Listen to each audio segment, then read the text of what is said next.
को मैं झेल सकूं और तू मेरे साथ रहे, बस इतनी कृपा मेरे ऊपर बना।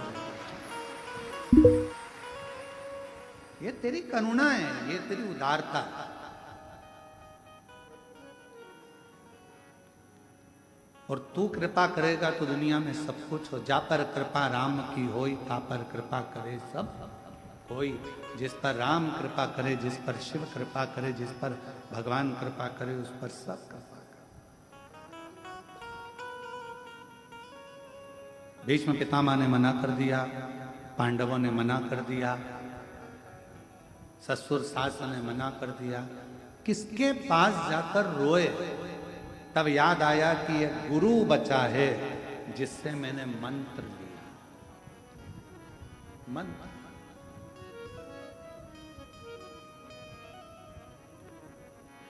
एक गुरु बचा है जिससे मैंने मंत्र लिया है।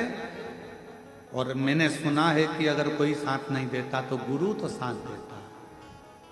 चलिए गुरु द्रोणाचार्य जी के चरणों में जाकर प्रार्थना करी, विनय करी, निवेदन। गुरुदेव, मेरा चीर खिंचा रहा है, कोई मेरा साथ नहीं दे रहा, पर आपने तो मुझे गुरु मंत्र दिया है, आप साथ दो। शिव महापुराण की कथा में शंकर भगवान ने अपने शिष्यों को, सप्त ऋषियों को, स्वयं भरद्वाज जी को, स्वयं वशिष्ठ बाबा को, स्वयं शुक्र को, स्वयं बृहस्पति बाबा को, मेरे भगवान शंकर ने ज्ञान उपदेश देते समय कहा कि सुनो,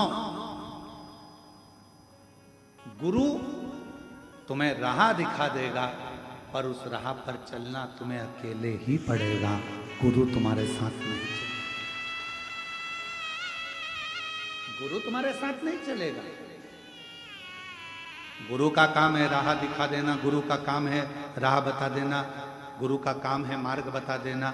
जैसे शिव महापुराण ने आपको मार्ग दिखा दिया, पशुपतिनाथ का व्रत करो, उपास करो, बन सके, संतान नहीं है तो सफेद आंकड़े की जड़ का प्रयोग करो, एक बार नहीं हो 2 बार करो, पीपल के पत्ते का प्रयोग करो, दुर्वा का प्रयोग करो। कितने कितने प्रयोग पूरे यूट्यूब पे डले हुए हैं, पूरे गूगल पर डले हुए हैं। जब सर्च मारोगे, जब नाम लिख के डालोगे प्रदीप मिश्रा, तो पहले आपके सबसे पहले उपाय की लिस्ट आ जाएगी कि आप ये कर सकते हो। और देखो पत्र, देखो कितना सुंदर है।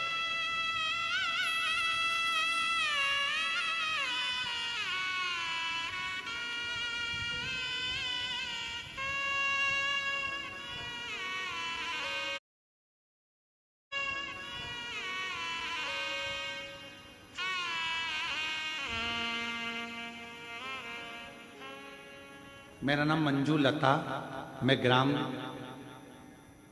खाई खेड़ा, पोस्ट मुदा पांडे, जिला मुरादाबाद की रहने वाली हूँ। कहीं बैठी हों तो हाथ हिला सकती हैं। आप ही हैं? हाथ हिला दो एक बार, ऐसे वापिस हाथ हिला दो एक बार वापिस हाथ हिला। आ जाइए, पत्र बेलपत्र लेने के लिए आ जाओ। मुरादाबाद की रहने वाली हूं। एक लोटा जल, बेलपत्र का क्या वर्णन करूं। मेरे बेटे के सन 2023 में तबीयत खराब हो गई थी। उसको मुरादाबाद के अस्पताल में दिखाया और कई अस्पतालों में दिखाया, पर कोई आराम नहीं हुआ। फिर किसी के कहने पर हमने उसको बेटे को सेफाई भेज दिया। वहां जांचें शुरू हुई, तब उसको 2nd स्टेज का कैंसर आया। हम घबरा गए, सोच में पड़ गए कि करें तो क्या करें। हमने फिर दिल्ली एम्स जांचें कराई, फिर भी यही आया। हमारे बेटे की सास ने बताया कि प्रदीप मिश्रा जी कथा सुनाते हैं, पहले कथा सुनना प्रारंभ करो। और कथा सुनना प्रारंभ करा। फिर हमने टीवी पर आपकी कथा सुनी प्रारंभ की।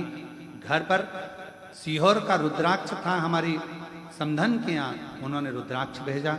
उसको पानी में गलाकर तांबे के लोटे में शिवजी को चढ़ाकर पानी अपने बेटे को देना चालू करा। देते देते समय बीता। फिर हम मंदिर से, आप कहते हो कि बेलपत्री को मांग कर लेकर आना। शिवजी से चढ़ी हुई बेलपत्र को मांग कर लाते, अपने बेटे को खिला देते। बाबा की ऐसी कृपा हुई, जब 2024 में हम लोग सीहोर आए, यहाँ से रुद्राक्ष लेकर गए, बाबा की भूमि पर कंकर शंकर पूजन कर कर बाबा को प्रणाम कर कर गए, और बाबा की कृपा से उसके कीमो का थेरेपी प्रारंभ हुई। और बाद में रिपोर्ट दूसरी जब दिल्ली से आई तो उसमें आया कि इसको कैंसर नहीं है और नील जांचें आ गई। बाबा को हम प्रणाम करने के लिए। एक पत्र और अच्छा,